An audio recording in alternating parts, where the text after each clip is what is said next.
Boa noite a todos. Boa noite. Eu agradeço o convite, de estar aqui. Uma casa que eu trago na memória um certo carinho, porque na minha juventude a gente costumava vir aqui visitar os velhinhos, Eu morava aqui no Cobraçol.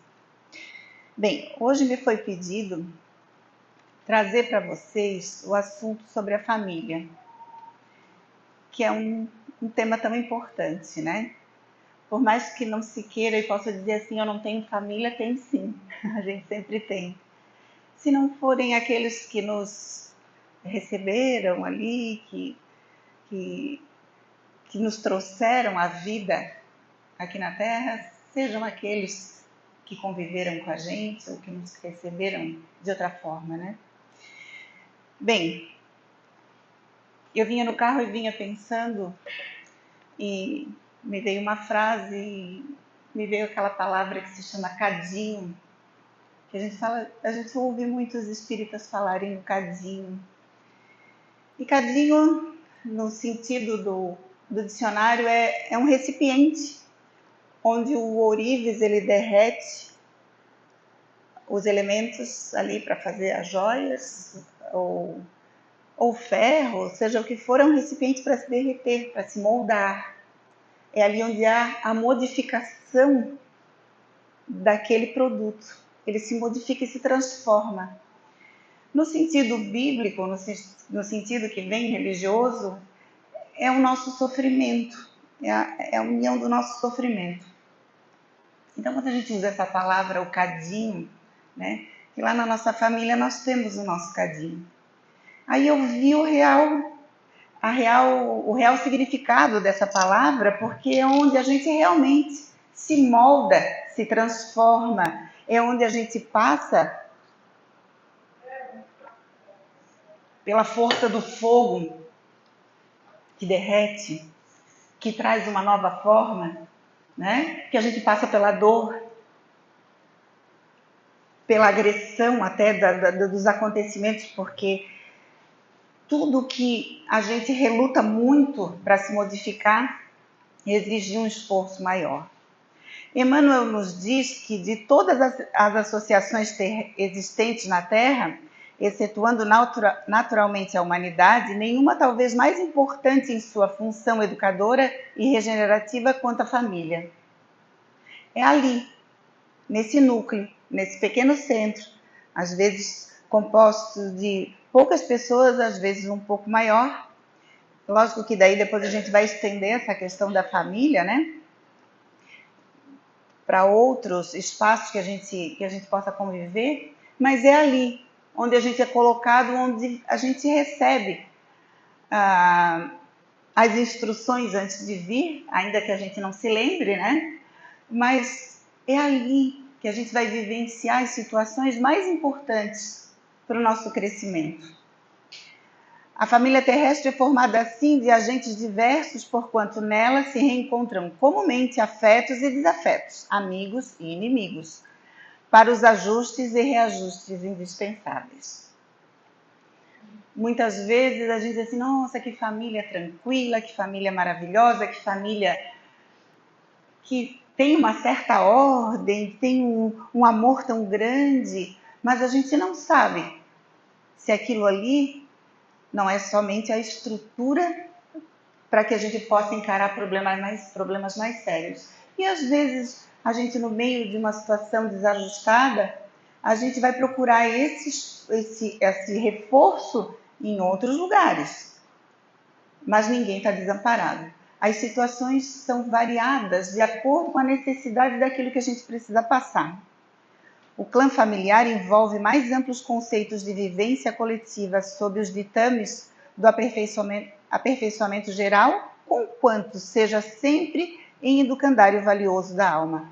Temos dessa forma o Instituto Doméstico, uma organização de origem divina, em cujo seio encontramos os instrumentos necessários ao nosso próprio aprimoramento para a edificação de um mundo melhor, do mundo melhor. Tudo aquilo que a gente se esforça em se melhorar dentro da nossa casa, consequentemente a gente vai transformando o planeta em que a gente vive.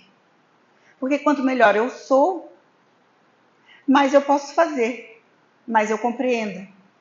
E essa compreensão, ela vai se refletindo no nosso mundo lá fora. Não é só ali dentro da nossa casa. Tudo aquilo que se faz de bom reflete e muito em todos os ambientes que a gente possa conviver. Então, é uma ferramenta que nós temos para nos melhorarmos, para sermos cada vez melhores intelectualmente, melhores moralmente, principalmente. Aprendemos a conviver, aprendemos a perdoar, aprendemos a esperar, a aceitar. Tudo isso a gente encontra no ambiente familiar. Temos assim no grupo doméstico os laços de elevação e alegria que já conseguimos tecer por intermédio do amor louvavelmente vivido, mas também as algemas de constrangimento e aversão nas quais recolhemos de volta os clichês inquietantes que nós mesmos plasmamos na memória do destino e que necessitamos desfazer, à custa do trabalho e sacrifício, paciência e humildade, recursos novos que faremos nova produção de reflexos espirituais suscetíveis de anular os efeitos da nossa conduta anterior, conturbada e infeliz. Isso está em Pensamento e Vida, de Emmanuel, pelo Chico. A gente estuda dentro da doutrina que toda ação tem uma reação. A gente estuda, a gente ouve falar de que a gente vive hoje as consequências daquilo que a gente fez.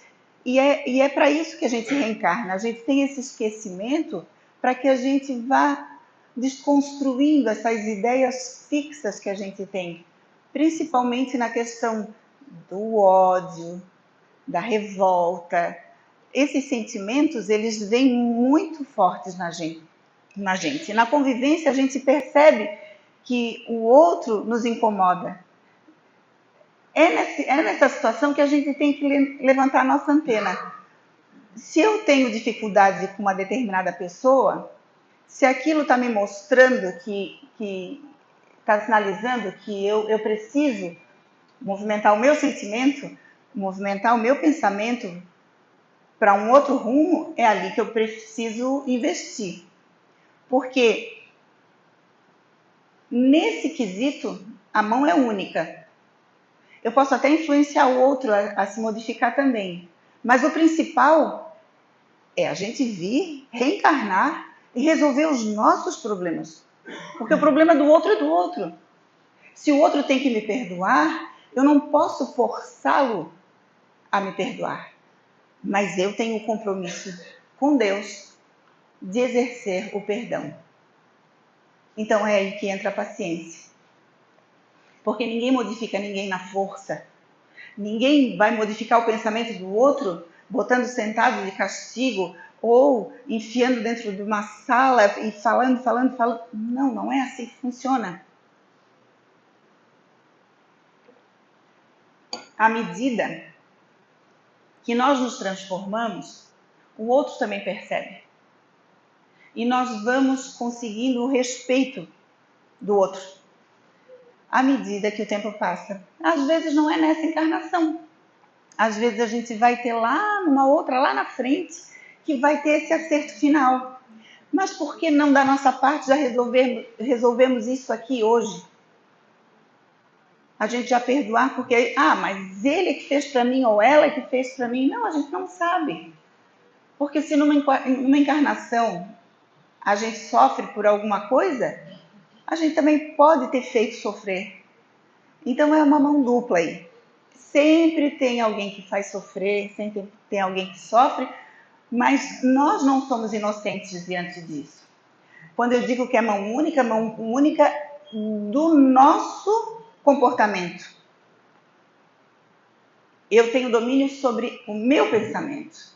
Eu tenho domínio sobre a minha vontade, não na do outro. E aí existem famílias por laços corporais ou por laços espirituais.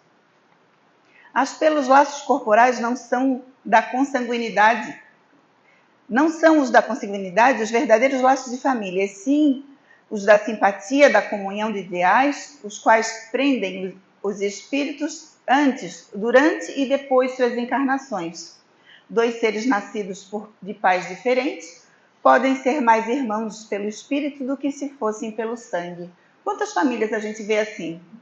Que às vezes o próprio irmão da gente não é tão amigo e não é tão fiel como aquele amigo nosso lá, que a gente convive, em que vai na casa dele, os pais recebem a gente e a gente se sente tão pertencente àquele ambiente.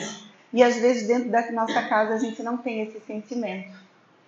Porque o que nos une são as nossas afinidades às coisas morais, ou não. Por exemplo, aqui nós formamos uma grande família, porque nós temos o mesmo ideal de entender o espiritismo, de vir aqui, de conhecer, de estudar, de participar. Isso é uma grande família que nos une. À medida que eu vou lá levando a minha palestra numa casinha, em outra casinha, a gente vai criando laços com aqueles que nos recebem. E a gente vai se encontrar em outros lugares, lembrando daquilo que a gente fazia. Alguns se unem pela questão da baixa moral. Porque assim, não adianta me convidar para ir para uma festa que vai se usar drogas ilícitas, bebidas em excesso, porque eu não vou. Não vou porque é a minha opção. Eu hoje não escolheria isso. A não ser que houvesse a necessidade de fazer algo para alguém. Aí podia ser que eu entrasse. Mas se não, não. Então como é que eu vou arranjar amigos que tenham esse mesmo pensamento? Vai ter um atrito, porque eu não vou gostar da conversa, o outro não vai gostar da minha conversa, vai dizer assim, lá vem ela falando de Jesus. Né? Porque vira mexe, a gente fala desses assuntos. Então, assim, o que nos une são essas afinidades. Às vezes a gente convive com alguém durante um período em que depois, nas próximas encarnações, cada um vai tomando o seu rumo e a gente se dispersa. As famílias espirituais são duráveis, se fortalecem pela purificação e se perpetuam no mundo dos espíritos através das várias migrações da alma.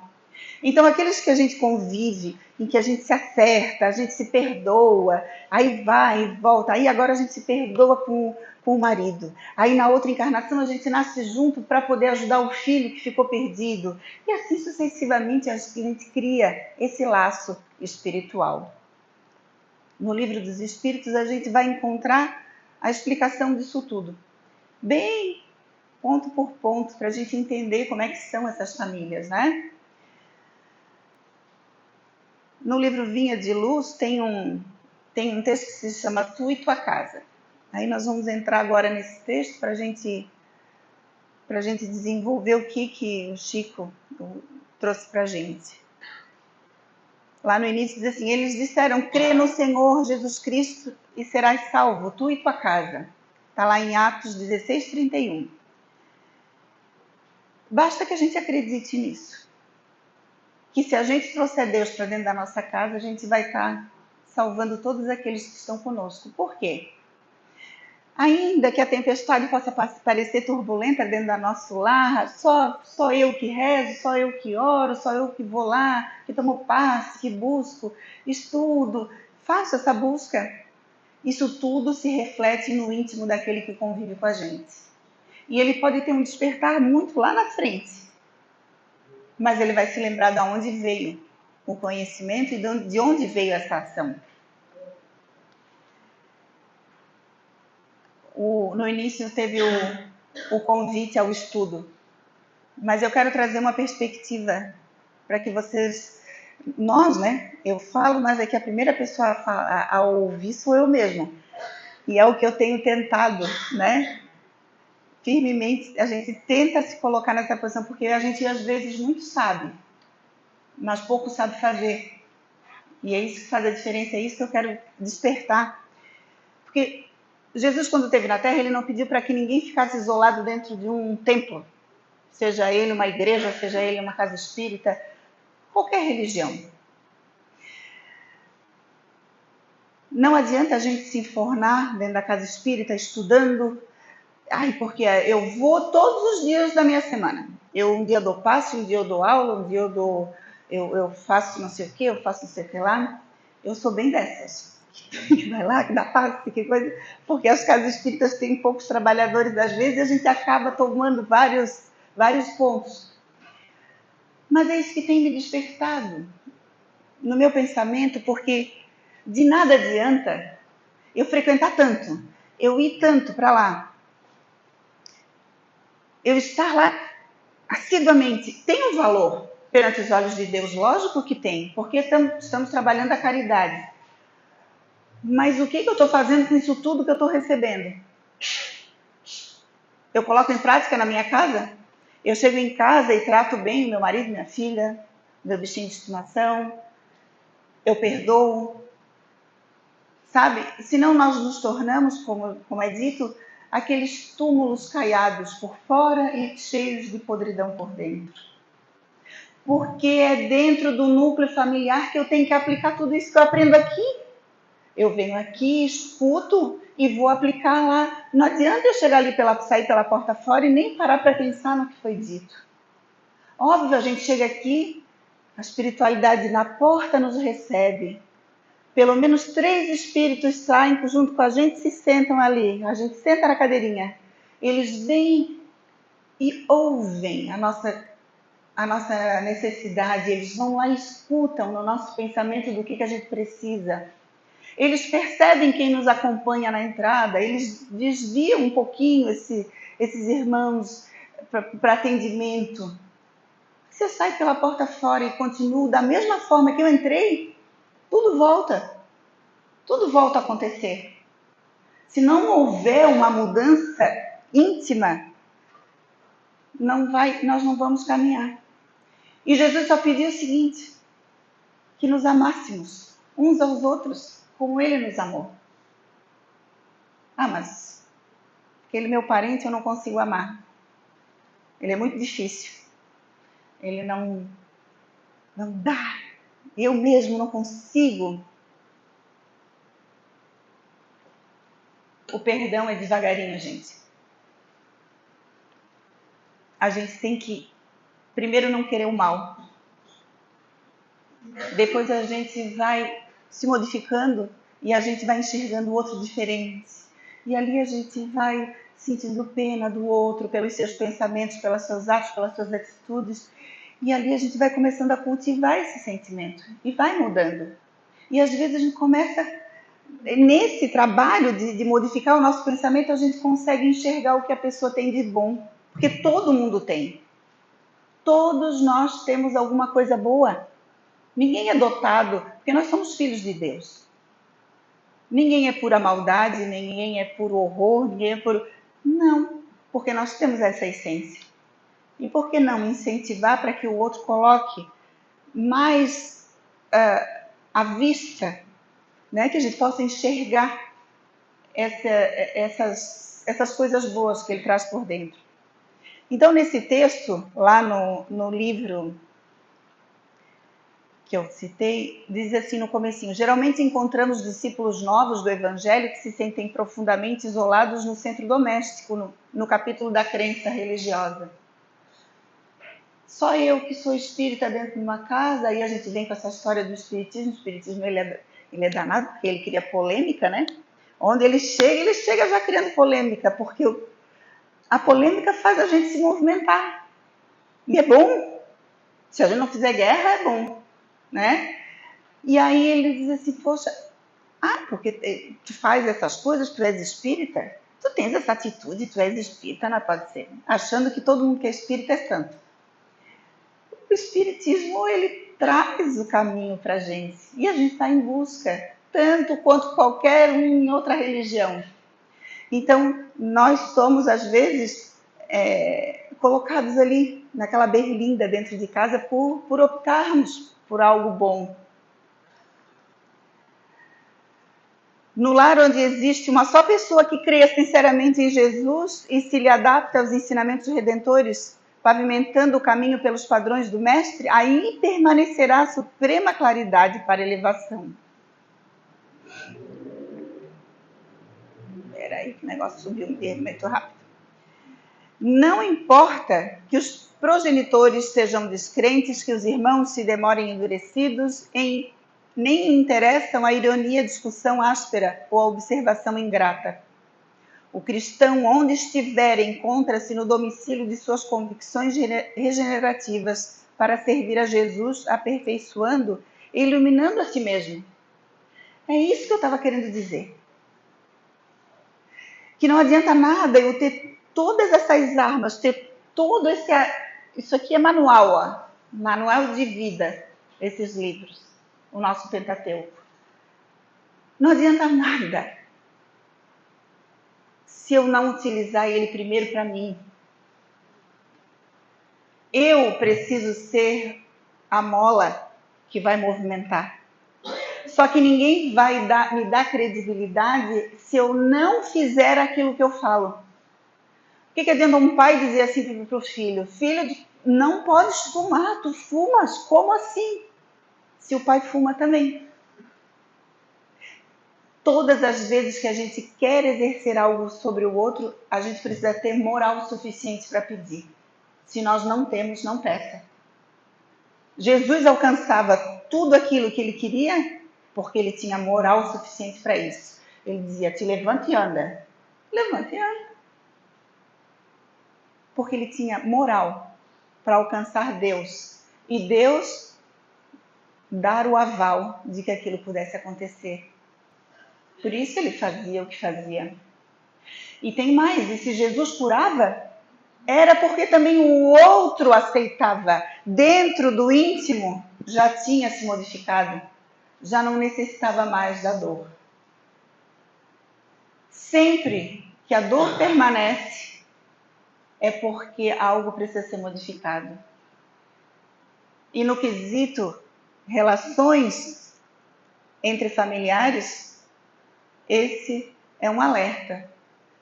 Enquanto a dor existir, é porque algo precisa ser modificado.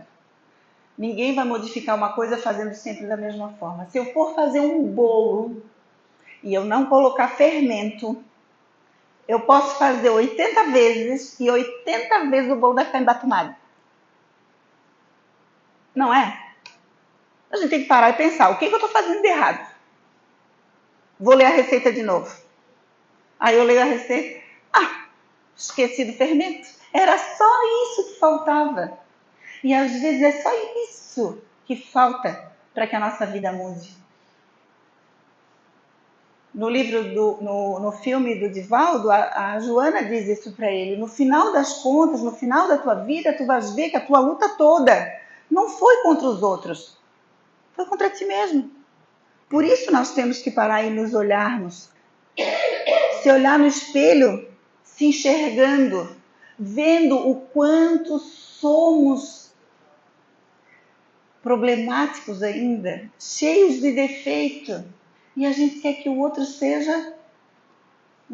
tenha excelência nas suas atitudes. Não. A gente tem que perdoar. E quando a gente perdoa, a gente passa a não ouvir certas coisas e passa a não ver mais certas coisas que antes nos incomodavam. Que a partir dali, o sentimento de amor, ele nos dá uma força, nos adormece nesse sentido de perder a paciência.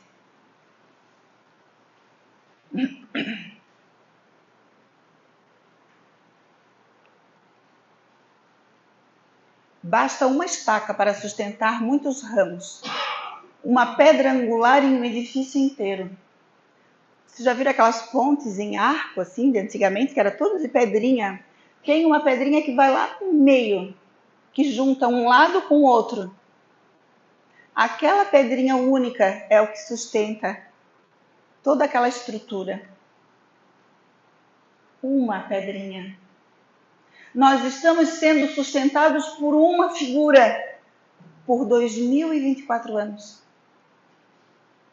Uma pedrinha, não é? A pedra principal, Jesus Cristo. Então, olha a força que tem aquele que resolve agir no bem.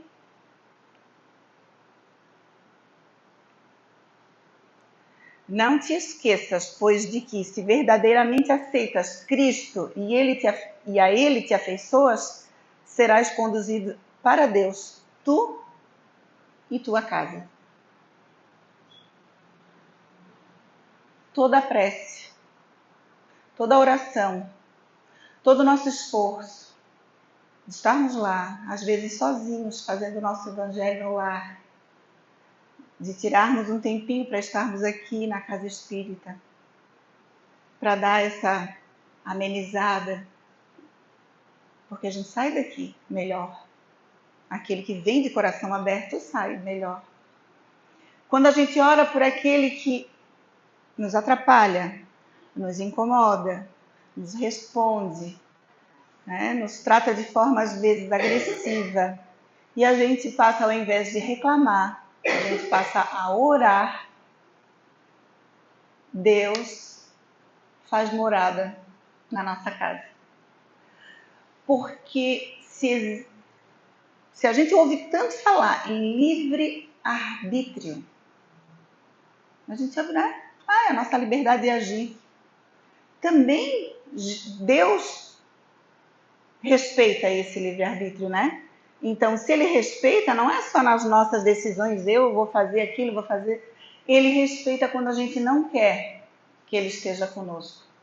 E lá no Livro dos Espíritos diz que só somos infelizes quando nos afastamos dele.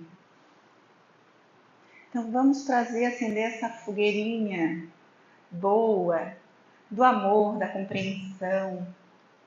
Esse período que nós estamos entrando agora é um período em que as pessoas se tornam mais felizes. Porque vai ter festa.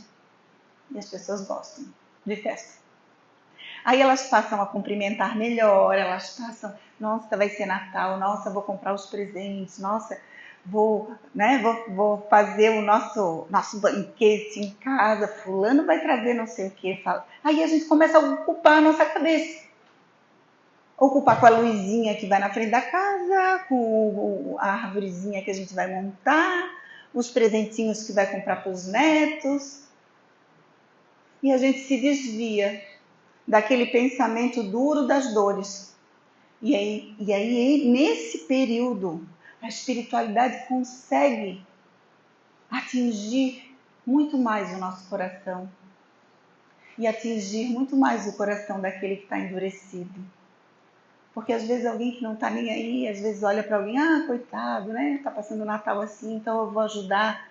E é assim que começa o movimento. Ai, nossa, o asilo está precisando de fralda para os velhinhos. Aí eu venho trazer, né? Porque a gente sempre manda por alguém, mas aí naquele dia, como é Natal, a gente vem trazer. E quando a gente chega ali na porta, que a gente se depara com aquilo que a gente vê, aquilo nos transforma intimamente. A gente se dá conta do quanto é feliz e não sabe. A gente se dá conta do quanto é triste o abandono. A gente se dá conta do quanto pode fazer. Então vamos cultivar lá no cadinho da nossa casa todos esses sentimentos, para que cada vez mais a gente possa auxiliar a Jesus na transformação da terra. Cabe a nós, cabe a mim, a ti, a quem está sentadinho lá no fundo, cada um de nós é importante nessa história. Família é um centro de cooperação mútua. A família é uma escola de almas. A família é ponto de reencontro. Aproveita essa oportunidade. Então devemos aproveitar a oportunidade da família que a gente tem. Para a gente finalizar, eu vou ler um poema para vocês, que eu sou fã de Maria Dolores. Maria Dolores traz poemas lindos e ela tem para todas as situações. E ela diz, tem um tema que ela chama Ante o Próximo. Porque, né, ama o teu próximo. E às vezes a gente pensa assim que o próximo está lá fora, né? Está lá longe. Vamos entender quem é o próximo. E quem é meu próximo? Indaguei. Ao coração da vida e ao coração da vida obedecendo à lei. Respondeu com voz clara e decidida. Olha em redor de ti, onde o dever te leve do espaço livre e amplo à senda estreita e breve. Fita em teu próprio lar. É teu pai, tua mãe, teu irmão, teu parente. E mais além do grupo familiar, é o vizinho piedoso e intransigente. É o mendigo a esmolar que te visita à porta. O amigo suscetível de amparar-te. É aquele que padece privação ou problema em qualquer parte. É aquele que te esquece.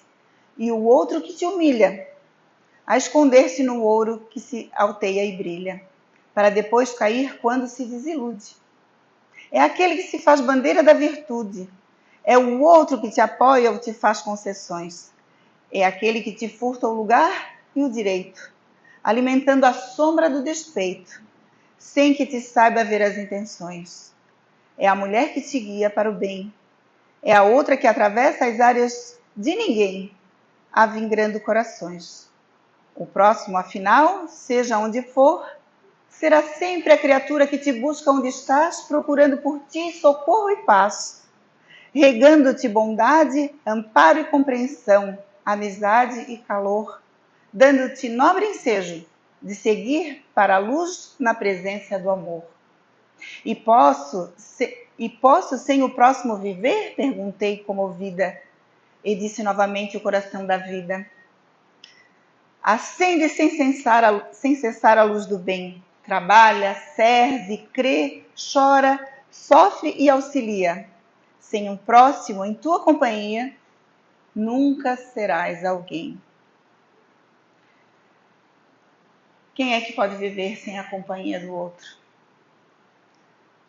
Os espíritos nos orientam que é na convivência que aparamos nossas arestas, que nos moldamos para nos tornarmos seres melhores. O ano está se findando. Eu desejo a todos vocês um período de boas festas, mas principalmente que cada um de nós saiba cultivar no nosso lar a paz e a tranquilidade, que muitas vezes, e na maioria das vezes, depende só de nós mesmos. Obrigada pela atenção de todos.